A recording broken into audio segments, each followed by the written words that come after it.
Pendant toute la campagne présidentielle de 2017, on ne voyait pas Macron sans lui. On ne le voyait pas sans Macron. Alexandre Benalla, l'accompagnateur, le garde du corps, le confident, le chargé de mission, qu'était-il exactement? Eh bien, en tout cas, on le saura peut-être plus puisqu'il comparait depuis hier devant le tribunal correctionnel de Paris avec plusieurs chefs d'accusation. On va en parler tout de suite avec Alexandre Langlois. Écoutez. Sud Radio Berkov dans tous ses états, le fait du jour. Je suis un aventurier et j'ai beaucoup bourlingué. J'ai fait la vie à Varsovie, j'ai fait le mort à Baltimore, j'ai fait le rat à Canberra. Oui, ça c'est Jacques Dutronc, bien sûr, hein, je suis un aventurier. Et Alexandre Benalla, je ne sais pas s'il est un aventurier, en tout cas il n'était pas à Baltimore ou ailleurs, mais il était, comme je l'ai dit, beaucoup avec Macron. Alors, on lui reproche beaucoup de choses. D'abord, d'avoir brutalisé un couple le 1er mai 2018 lors d'une manifestation en se faisant passer pour un policier, d'avoir utilisé des passeports diplomatiques après son limogeage de l'Élysée, et enfin pour port d'armes illégal. Et ne parlons pas de coffres-forts qui ont été subtilisés ou déplacés juste avant la perquisition des policiers, etc., etc. Alexandre Benalla, effectivement, très proche du pouvoir, ensuite éloigné. Qu'est-ce qui se passe exactement? Eh bien, écoutez, le procès le dira, mais en attendant, il y a eu en 2018 une lettre du syndicat Vigie. Une lettre ouverte au président de la République et qui a été rédigée par un certain Alexandre Langlois, que les auditeurs de Sud Radio connaissent bien. Il est policier, il est syndicaliste et il se présente aussi à la présidentielle. On en reparlera. Alexandre Langlois, bonjour. Alexandre Langlois, est-ce que vous m'entendez? Je vous entends. Ah, très bien. Alors, je voudrais, Alexandre Langlois, que vous nous rappeliez cette lettre à l'occasion. Pourquoi vous avez écrit cette lettre ouverte au président de la République, où vous citez nommément Benalla et Kras, d'ailleurs. C'était quoi cette lettre? C'était pour quel motif? Le motif, c'était que les policiers à cette époque-là étaient en danger, étaient attaqués à la fois pendant qu'ils étaient en service et à la fois quand ils étaient hors service. Hors service parce qu'il y avait des vidéos de violences policières qui tournaient régulièrement sur les réseaux sociaux, sans explication, sans rôle pédagogique de personne. Parce qu'il y a des violences policières, on a eu le temps de revenir souvent sur cette antenne, légitimes et illégales, et celles qui étaient illégales et illégitimes. Et dans le cas de M. Benalla et M. Kras, en fait, il n'y a pas de débat sur la violence légitime ou illégitime, elle est forcément illégale car ils ne sont pas policiers. Et ces vidéos ont tourné pendant plusieurs mois, 2 mois à peu près, sachant que l'Élysée était parfaitement au courant que ces vidéos étaient pas du coup des violences policières, mais des violences plutôt élyséennes pour le coup, et il n'a rien fait pour y mettre fin. Donc les policiers ont peut-être pu être agressés parce que des gens se sont servis de ces vidéos comme excuse pour les agresser à l'époque. Et donc vous dites bien, Alexandre Langlois, qu'à l'époque, messieurs Benalla et Kras n'étaient pas policiers. Enfin, ils n'avaient aucun titre à se rapprochant de la police. Ils étaient réservistes de la gendarmerie. Oui. Pour un qui était en opérationnel, M. Kras, et M. Benalla qui était passé, une fois qu'il était à l'Élysée, il était passé miraculeusement lieutenant-colonel de réserve de gendarmerie. Ouais. Voilà, mais là, ce jour-là, ils avaient des brassards, des acropoles, ils étaient en équipement police, c'est pas du tout gendarme, et un réserviste de gendarmerie n'a rien à faire, dans tous les cas, dans du maintien de l'ordre. Oui. Alors, et vous dites que ces vidéos, effectivement, ont circulé, et c'est vrai, on se rappelle très bien, pendant des mois, en tout cas pendant 2 mois. Et vous, à l'époque, on a beaucoup parlé de ça, parlé de cette proximité, et vous avez fait une lettre assez dure, d'ailleurs, là-dessus, puisque on ne va pas citer toute la lettre, mais vous dites, êtes-vous conscient, Monsieur le Président de la République, que vous mobilisiez depuis une semaine la justice, la police nationale, l'Assemblée nationale, le Sénat, qui cherchent à connaître les responsables dans cette affaire donc de ce couple malmené par messieurs Benalla et Kras. Vous nous avez menti à nous policiers, Monsieur le Président de la République, dans vos discours en octobre 2017. Et vous dites la police nationale n'a commis aucune violence et on a utilisé ces violences policières pour justement un peu diffamer ou en tout cas continuer un peu ce que tout le monde et la police, on a encore entendu ça, d'ailleurs tout le monde déteste la police à la fête de l'humanité comme vous le savez dimanche dernier. Et en fait cette affaire pour vous ça signifie quoi, ça reflète quoi, Alexandre Langlois?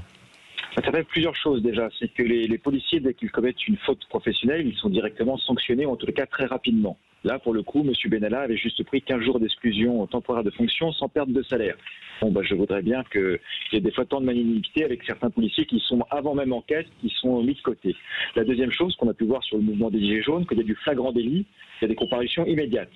Dans le cas de M. Benalla et Kras, il n'y a pas de débat sur le fait qu'ils ont utilisé de la violence sur des personnes alors qu'ils n'avaient pas le droit de le faire. Une enquête plus approfondie sur les passeports diplomatiques pour savoir qui a fait quoi, avec les tenants et les aboutissants, très bien, mais sur le fait principal, il n'y avait pas de débat d'enquête longue. D'ailleurs, à Mulhouse, il y avait quelqu'un quelques mois plus tôt qui avait usurpé la qualité de policier pour contrôler des bars et des prostituées. La justice a été saisie en 2 mois, et la personne a fait 4 mois de prison, 10 ans d'interdiction d'exercer la fonction publique et interdiction de port d'armes à vie.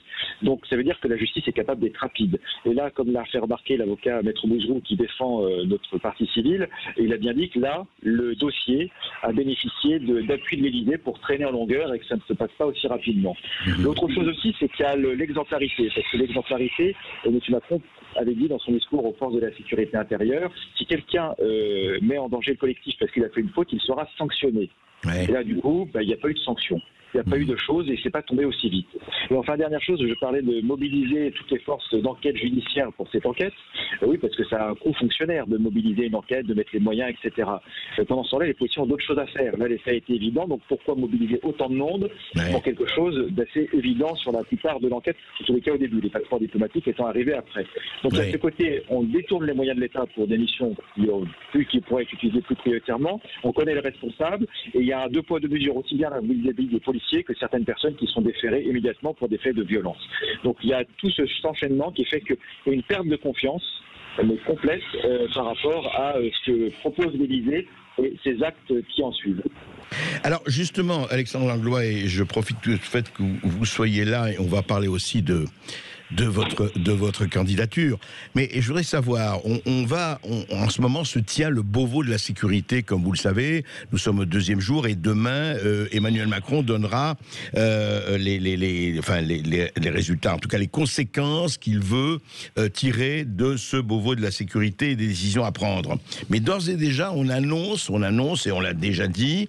Et est-ce que ce n'est pas pour vous positif? Il dit, Emmanuel Macron, je veux un contrôle indépendant de la police française, que l'action des forces de police fera l'objet d'un contrôle indépendant et externe à l'actuelle inspection générale de la police nationale, l'IGPN, vous savez, la fameuse police des polices. Et normalement, il doit l'annoncer demain. Qu'en pensez-vous? Est-ce que pour vous, c'est quelque chose de positif? Parce que je crois me rappeler que vous étiez plutôt pour une mesure de ce genre. Tout à fait, et ça a été défendu au niveau du syndicat, c'est également défendu au niveau de ma candidature pour la campagne présidentielle, d'avoir des organes de contrôle citoyen, des professions qui s'autocontrôlent. Donc ça marche pour la police, ça marche pour les juges, ça marche pour tous les ordres divers et variés. Donc c'est une bonne mesure sur le papier, parce que les bonnes mesures, après savoir comment ça va s'appliquer concrètement. Je prends l'exemple, on a eu une désillusion assez flagrante au niveau économique, et il y a eu une mise en place d'un haut conseil, d'un comité général au plan, dirigé par M. Bayrou, qui a produit 4 notes PDF depuis qu'ils sont là. Sur le papier, ça semblait un peu gaulien, un comité général au plan avec une vision stratégique de l'économie, avec des commandes publiques et savoir comment on va. L'ardente obligation du plan. Voilà, et là du coup on est sur quelque chose qui produit 4 PDF. Bon, du coup l'ambition n'est pas la même avec les mêmes titres. Donc là ça dépend si c'est pour mettre des copains qui vont aller gérer et contrôler les policiers encore de façon plus drastique pour être aux ordres du pouvoir, ça va poser problème. S'il y a les modalités d'un contrôle citoyen indépendant avec des tirages au sort, ça ira dans le bon sens. Donc ça dépend la mise en place qu'on mettra derrière les mots. Et pour le moment, M. Macron, malheureusement, nous a habitués à changer les choses, mais en changeant uniquement les mots.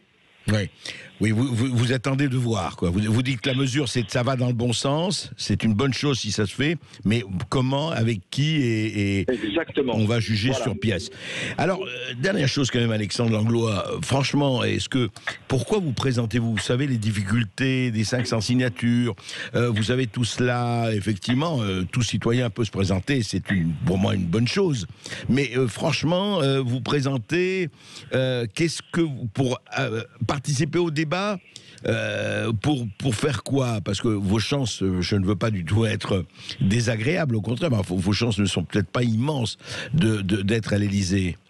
Alexandre Langlois? Il y a plusieurs choses. La première chose, c'est qu'on peut se résigner à ce qu'annoncent tous les médias, un faux duel, vrai duo, Marine Le Pen, Emmanuel Macron. La bonne nouvelle, c'est que tous les sondages se sont trompés à toutes les précédentes élections. Donc ça, c'est la bonne nouvelle.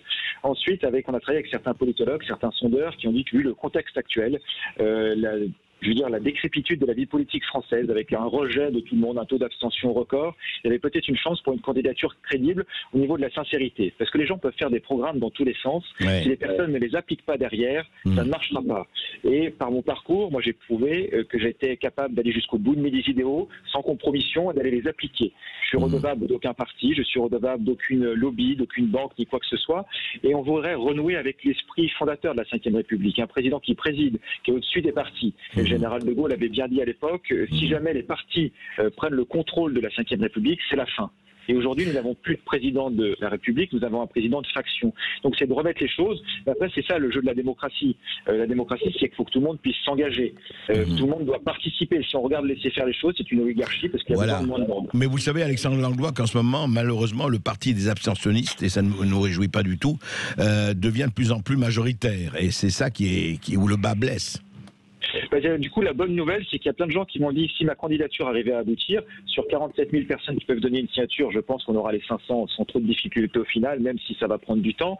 Ils m'ont dit si vous présentez votre candidature, j'irai reprendre ma carte d'électeur. Parce qu'il y aura un espoir dans ce côté où on vote toujours contre quelqu'un plutôt que pour un programme. Donc voilà, il y a le côté de la sincérité, et puis remettre le leitmotiv que j'avais expliqué la dernière fois, de la liberté, de la responsabilité, arrêter d'infantiliser les gens, et de dire, voilà, vous êtes capable d'être libre, par contre, votre liberté a une conséquence. Derrière, il faut assumer les conséquences de votre acte en étant responsable. Et aujourd'hui, on a des politiques qui mettent toute la responsabilité sur la population, sur les échelons les plus bas de politique, donc c'est-à-dire par exemple les communes, et qui n'assument rien du tout.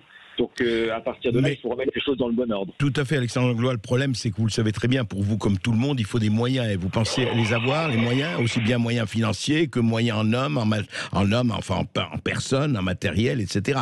La campagne présidentielle, c'est quand même quelque chose de très lourd.